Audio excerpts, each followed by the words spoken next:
Hey everyone, this is Tim from YourSixGaming, and today in this video, I'm going to show you the best console FOV in Call of Duty Warzone 2. So let's go ahead and jump the video right now.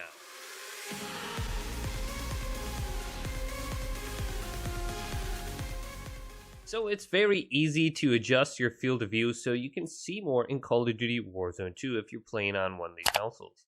Now, this is just the standard field of view. This is set to the value of 80. When I walk into this room, you can look to the left and the right, and you can see most of the room. Now, if I were to go to Options, tab over to Settings, and go to Graphics, then go to View, and go to FOV, Field of View. Now, on the right side of the screen, you can see the different values and how much you're going to see more if you set it to 120 versus 100 and versus the default of 80. You can see significantly more on your screen by increasing this. However, there are some drawbacks when you increase this.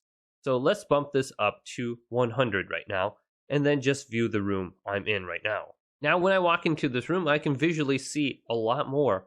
If someone's hiding in a specific corner or anything like that, it'll be a lot easier to see them. So having a higher field of view is really beneficial up close or just room clearing houses or anything like this. Now let's bump this up to 120 and just see how it looks. So let's go to 120 from 100.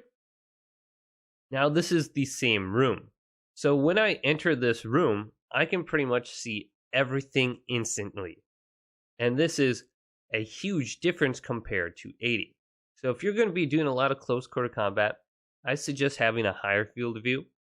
Now for me, I think personally, if you're playing on the PlayStation or the Xbox, having something around 95 to 105 would be the best field of view. Now, this is the drawback of having a high field of view. If you're just looking at something that's relatively far away and you ADS, it's very difficult to see that person far away, especially if you're using iron sights. Now, if you are using a scope like a sniper, it's not that big of a deal whatsoever. But it might be a little bit of a problem if you're trying to track the target. Now let's bump this back down to 80 and you'll see a significant difference. So let's go to 80 and then put it right here and you'll see it. I'll have like a zoom in effect. So you can see objects quite a bit further away a lot easier. Now there is one kind of cool setting that you can put on that will change the field of view from the hip compared to when you ADS. So let's go to Graphics. And then let's bump this up to 105. So anything between 95 to 105 is probably very good if you're playing on the Xbox or PlayStation. Now under field of view, press the square button and go to show more. And then you can see ADS field of view. You can go to independent now. Independent says aiming down sights zooms the field of view to its usual value. So when you're aiming down sights, this will always be the value of 80. Now this is 105 from the hip. When I zoom in, it zooms everything into the value of 80. So you can still see objects far away, but you still get the effect when you're room clearing that you can see everything into the left and right of you.